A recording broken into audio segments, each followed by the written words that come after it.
नमस्ते मेरे प्यारे दोस्तों, मैं हूं प्रशांत। आपका मेरे चैनल पर स्वागत है। आज जिस घड़ी के बारे में हम बात करने वाले हैं वो है ओरिएंट कमासू, जो मुझे आज प्राप्त हुई है। ये मैंने ओरिएंट इंडिया की वेबसाइट से ऑर्डर करी थी। जल्दी से डब्बा खोल के देखते हैं कि इसके अंदर क्या है। डब्बे के अंदर यहाँ पे कुछ नहीं है। ये जो ओरिएंट का नॉर्मली डब्बा आता है, रिपिट लगी हुई और यहाँ पे मेटल फिनिश वाला, ये वो है। ऐसा कोई ख़ास नहीं है अगर आप देखें तो। इसको खोलने पे हमें ये घड़ी दिखाई देती है जिसका नाम है ओरिएंट कमासू, रेड कलर की।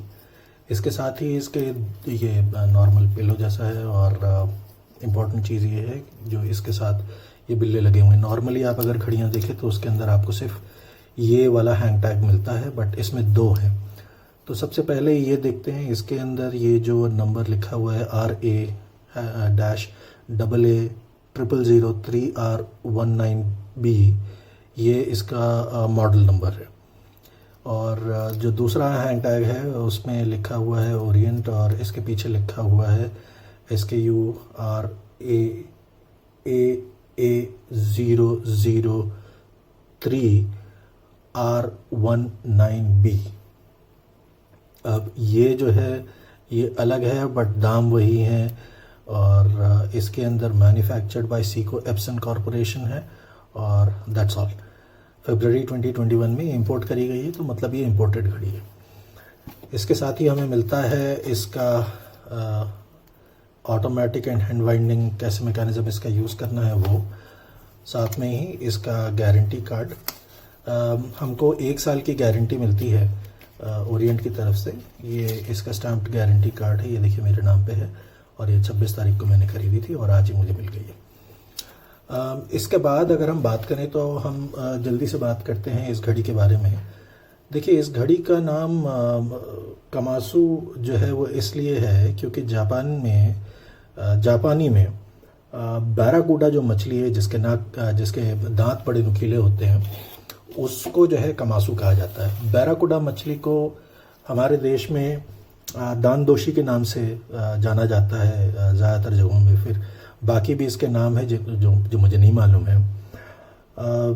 पर इसको क्यों कहा जाता है कमासू, इसका कारण ये है कि अगर आप इसके जो ओवरऑल प्रोफाइल को देखें तो जो 12 बजे का इसका जो इंडिसेस है और जो इसके हाथ हैं वो काफ़ी नुकीले हैं उस मछली के दांतों की तरह, तो इसलिए इसको कमासू कहा जाता है। इसके अलावा अगर हम बात करें तो इसका जो डायमीटर है वो 41.8 mm है, जिसके अंदर ये क्राउन की चौड़ाई को नहीं इंक्लूड किया गया है। इसकी ऊंचाई ये है 12.8 mm और ये स्टेनलेस स्टील की बनी हुई है। इसके जो ये लग्स हैं यानी कि जो स्ट्रैप जहाँ फिट होता है ये है 22 mm यानी 22 मिलीमीटर और इसका वज़न लगभग 170 ग्राम है। तो ये वज़नी घड़ी है, आपके कलाई पे आपको महसूस होगी, जो कि नॉर्मली एक डाइवर वॉच होती ही है। इसके साथ हमें ये समझना पड़ेगा कि इसका ये जो स्ट्रैप अगर आप देख रहे हैं तो आप देखेंगे कि इस पे ये एक लॉक लगा हुआ है, उसके बाद एक दूसरा लॉक लगा हुआ है और ये फोल्ड होता है। ये जो स्ट्रैप देख रहे हैं इसको ऑयस्टर स्ट्रैप की कैटेगरी में आता है और इसके जो लिंक्स हैं वो हॉलो हैं यानी खोखले हैं। इसके कारण थोड़ा आवाज़ ज़रूर आती है, बट मुझे ऐसा लगता नहीं है कि कोई ख़ास इससे फ़र्क पड़ता है। काफ़ी सही फिनिश है इस स्ट्रैप की। दूसरी चीज़ जो और एक समझने वाली है वो है कि इसका बेजल 120 क्लिक का बेजल है ये और एक ही डायरेक्शन में चलता है। देखिए, अच्छी बात यह है कि ये प्रॉपरली 12 पे सेट है इस घड़ी में। तो अगर मैं इसको मूव करूं तो ये इसी डायरेक्शन में मूव करेगी। 120 क्लिक्स की आवाज़ आएगी, राइट हैंड साइड में नहीं मूव करेगी, लेफ्ट हैंड साइड में करेगी। इसमें अगर हम देखें तो ये जो बेजल पे ये जो डॉट है 12 बजे वाली, इस पे भी ल्यूम है। काफ़ी करीने से इस बेजल को देखें तो थिन है ये बेजल, ज़्यादा चौड़ा नहीं है। और इस पे जो 5 मिनट काउंटर्स हैं वो ऑल्टरनेट हैं, जैसे 10 और 20 के बीच में 15 नंबर, इसमें सिर्फ एक बार इंडिसेस है और ये छोटे छोटे इसमें डॉट्स जैसे दिए हुए हैं, जो कि कुछ लोगों को काफ़ी अच्छे लगते हैं, बट मुझे लगता है थोड़ा बेजल को बिजी भी कर देता है। नॉर्मली मैंने देखा है कि 12 से 15 के बीच में ये इस किस्म की मार्किंग होती है, उसके बाद बेजल प्लेन हो जाता है। सिर्फ जो बाकी मार्किंग है वो होती है, बट ये इस किस्म के डॉट्स नहीं होते। इसके अलावा जो इसका जो मूवमेंट है वो ओरिएंट खुद बनाती है और उस मूवमेंट का नाम है F6922। ये ऑटोमेटिक मूवमेंट है और इसको आप हैंड वाइंड भी कर सकते हैं और ये हैकेबल है, यानी कि अगर मैं इसको ऐसे खोलूं और ऐसे पुल करूं तो सेकंड्स का हैंड रुक जाता है। इसका फ़ायदा क्या है? इसका फ़ायदा ये है कि अगर आप अपनी घड़ी को प्रिसाइसली टाइम करना चाहते हैं कि बिल्कुल सही टाइम वो दिखाए, तो आप 0 पे इसको रोक दीजिए और फिर अपने मिनट हैंड्स को किसी डिजिटल वॉच के साथ मैच करके एग्जैक्ट टाइम पे क्राउन अंदर करके उसे स्टार्ट कर सकते हैं। ये हैकेबल फीचर जो है असल में मिलिट्री वॉचेस में शुरू हुआ था, क्योंकि सारे जो टीम के लोग होते थे उनको एक ही टाइम पे स्टार्ट करना होता था, क्योंकि सारी एक्टिविटीज़ तारतम्य में होती थी, दे वर अलाइंग टुगेदर। ये हो गई बात। इसका जो पावर रिजर्व है, यानी कि एक बार इसकी जो मेन स्प्रिंग है वो पूरी तरीके से चार्ज हो जाए या उसके अंदर पूरा टॉर्क आ जाए तो ये 40 घंटे का पावर रिजर्व देता है। और ये जो मूवमेंट है इसके अंदर 21,600 वाइब्रेशंस पर आवर और जो है। इसके अलावा जो मैंने बता दिया आपको इसके क्लैस्प के बारे में, एक बहुत इंपॉर्टेंट चीज़ है जो इसको काफ़ी घड़ियों से जुदा करती है, वो ये है कि इसका जो क्रिस्टल है वो सैफायर क्रिस्टल है। जब मैं कहता हूँ सैफायर क्रिस्टल है तो उसका अर्थ ये होता है कि ये जो क्रिस्टल है, इसका फ़ायदा बता देता हूँ। ये सैफायर क्रिस्टल इसलिए इम्पॉर्टेंट है क्योंकि ये जो क्रिस्टल होता है इस पे स्क्रैचेस मुश्किल से आते हैं, इतना आसान नहीं इस पे स्क्रैचेस करना। हालांकि मिनरल क्रिस्टल पे या मिनरल क्रिस्टल पे तो स्क्रैच आ जाए तो जल्दी जा भी नहीं पाएगा, उसके लिए बड़ी मुशक्क़त करनी पड़ती है।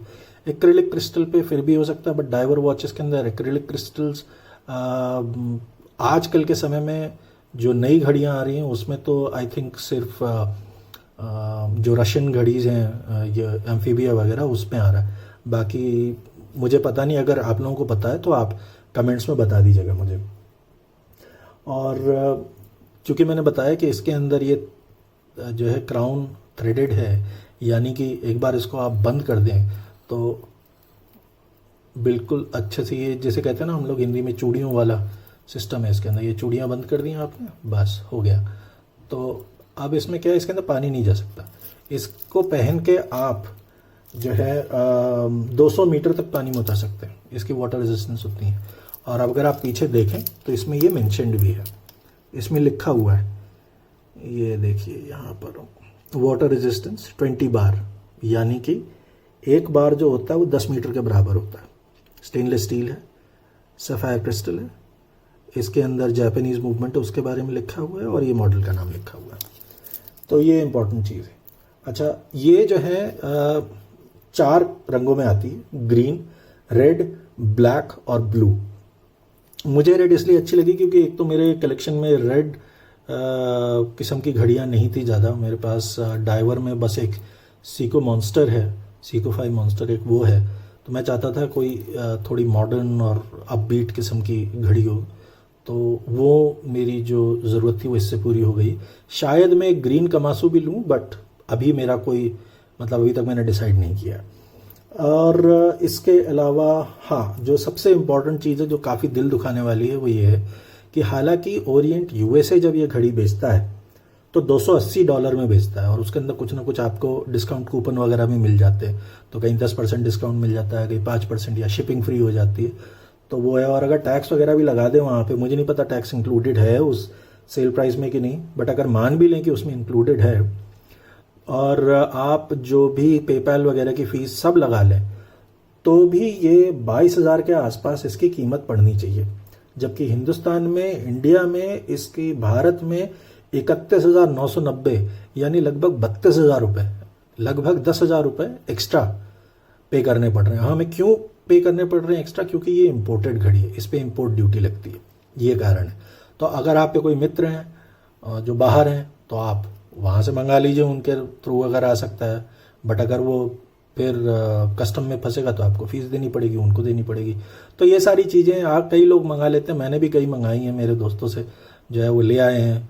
एक आधी घड़ी आ जाती है, ज़्यादा नहीं मंगानी चाहिए, फंस जाएंगे आप। और तो ये इंपॉर्टेंट चीज़ें हैं। इसमें क्या अच्छा लगा मुझे अच्छा लगा ये कि जो इसका बेजल है ना बहुत चौड़ा नहीं है, इसके कारण ये स्पोर्टी ज़्यादा है, डाइवर तो है ही, तो वो एक अच्छी चीज़ लगी। और इसके अंदर सैफायर क्रिस्टल है, वो बहुत अच्छा लगा मुझे। हैकिंग फीचर है, वो अच्छी बात है। इन हाउस मूवमेंट है इनका, खुद का बनाया हुआ। तो घड़ियों में अगर कोई कंपनी अपना खुद मूवमेंट बना रही है ना तो उसकी बड़ी वैल्यू होती है। मतलब ये है कि वो टेक्नोलॉजी में इन्वेस्ट कर रही है, वो कंपनी, वो अपनी प्रोडक्ट में सुधार करने की कोशिश कर रही है। फिर मैं ये देखता हूँ इसको कि इन्होंने एक ऐसी घड़ी उतारी है जो सीको की जो घड़ियां हैं उससे काफ़ी टक्कर ले सकती हैं ओरिएंट ने। तो मतलब आप समझ लीजिए कि सीको और ओरिएंट दोनों के दोनों एप्सन ग्रुप में आते हैं। जैसा कि मैंने अभी दिखाया था ना कि यहाँ पे देखिए इस पे लिखा हुआ है ना, manufactured by Seiko Epson corporation, पर ये सीको की ही घड़ियों को टक्कर देती है, काफ़ी अच्छी उस हिसाब से। क्या अच्छा नहीं लगा मुझे? आप ये देखिए कितना पॉलिश्ड सरफेस है हर तरफ। स्ट्रैप भी जो है उसमें भी काफ़ी कुछ पॉलिश है। ये देखिए क्लास्प में, अभी तो स्टिकर हटा दूंगा तो आप देखेंगे कितना पॉलिश्ड, देख रहे हैं आप। इससे क्या होगा, आप एक घड़ी पहन के कहीं गए, आप पे कपड़ों तक से स्क्रैच पड़ जाएगा, इस पे डेस्क पे आप बैठे तो ये रगड़ जाएगा, तो उससे आपको काफ़ी तकलीफ हो जाएगी। अच्छा ये देखिए मेरे कलाई पे ये कैसा लगता है। देखिए मेरी कलाई को बहुत ज़्यादा चौड़ी नहीं है, बट फिर भी इस पे अच्छा लग रहा है। क्यों? अच्छा एटलीस्ट मुझे तो अच्छा लग रहा है। क्यों है?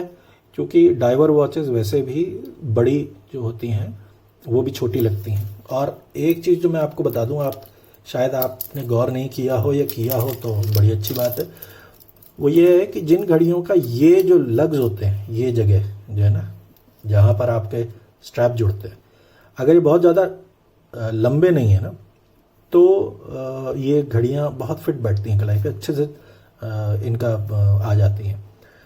और मुझे एक चीज़ और अच्छी नहीं लगी, या मैं कहूँ मुझे ही बड़ा ज़्यादा इन सब चीज़ों से फ़र्क पड़ता, वो है ल्यूम।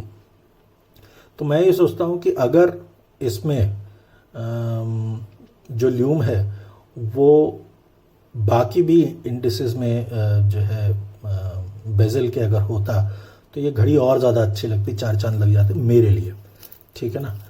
तो ये सारी चीज़ें हैं। हॉलो लिंक्स हैं, कोई मतलब क्योंकि ये घड़ी में कोई ज़्यादा वैसा है नहीं प्ले, बट फिर भी अगर होते तो ज़्यादा अच्छा था। बट फिर आप कितना ही एक्सपेक्ट कर लोगे एक $300 की घड़ी में, है ना। तो इसलिए कहता हूँ, हालांकि हमारे तो ज़्यादा पैसे लग गए, हमसे पूछो क्यों किया, तो हम इसलिए किया क्योंकि हम चाहते थे कि पूरा गारंटी वारंटी हमको इंडिया में मिल जाए। तो इसलिए हमने कहा सीधे कंपनी से ख़रीदते हैं, कागज़ पत्तर सारा अच्छा रहेगा, इसलिए ले लिया हमने। तो ये सारी चीज़ें हैं। मैं एक ल्यूम शॉट भी अभी ऐड कर रहा हूँ, तो वो भी आप देख लीजिए कि ल्यूम कैसा है। इसी के साथ ये रिव्यू ख़त्म करते हैं। Thank you so much for watching. फिर मिलेंगे किसी और घड़ी के साथ। जय हिंद।